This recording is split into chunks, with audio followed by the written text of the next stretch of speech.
carelessness of his ancestors.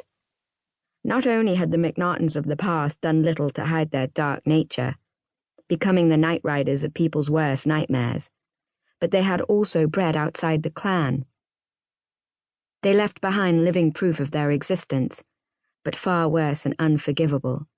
They had deserted their offspring, leaving children behind to grow up with gifts they did not understand, and that, all too often, got them killed.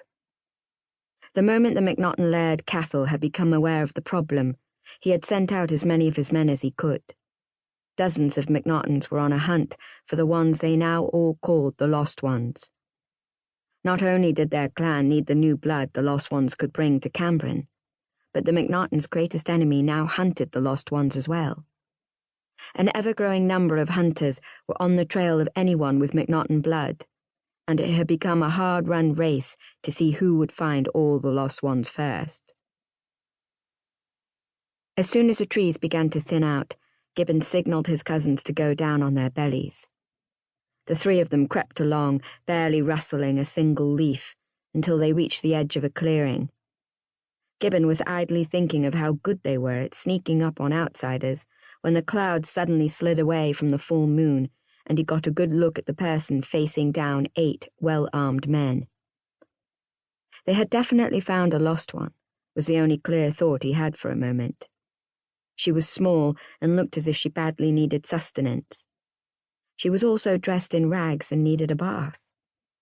Crouched as if prepared to spring at her enemy, she had her small, long-fingered hands held up, long nails that Gybbon knew could easily rip out a throat readied for attack.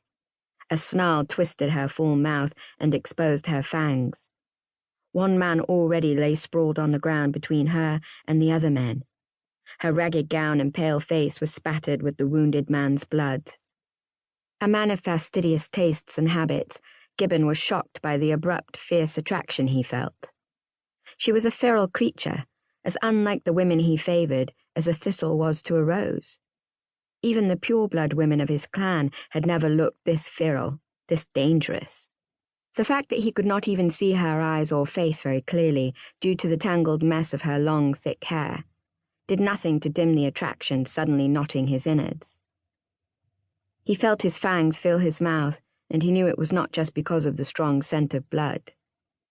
He wanted to sink them into the woman standing there, covered in blood and mud. Forcing aside his confusion, he signalled to his cousins. They needed to slip into the clearing at her side and her back. They also needed to show the hunters that they faced not 1, but 4 MacNachtons. Gybbon hoped that would be enough to cause the men to flee. Although he ached to rid the world of this pack of hunters, a battle now could lose him the girl, and returning a lost one to the nest was of greater importance. Women with outsider blood were fertile, and his clan was in desperate need of those. When the thought of her bearing a child for some other MacNachton nearly made him growl, he pushed all thought of the woman from his mind. He had an enemy to rout. "Ye killed Donald," cried a short, stocky man. "Nay, but I will if you take even 1 step closer," said the woman, her voice clear and sweet despite her battle-ready stance. Gybbon nearly shook his head as he used the shadows to get as close to her as possible before he was seen. He did not understand why she did not just run.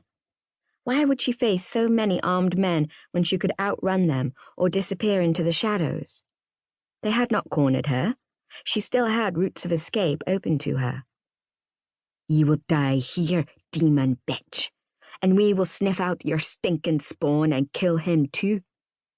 It was hard not to curse aloud at the words stinking spawn. Now Gybbon knew why she did not run. Somewhere, close at hand, was a child that might also have MacNachton blood. He signalled his cousins, and one by one, each of them stepped out of the shadows. Martin moved to the woman's right, Lacan to her left, and Gybbon stepped up behind her. He wanted to stand in front of her, but he had to make sure she did not try to flee from them once the hunters were gone. When she spun around, Gybbon smiled, revealing his fangs. It was the quickest way he knew of letting her know they were allies. Alice Boyd stared at the man who had crept up behind her. The fact that he had been able to get so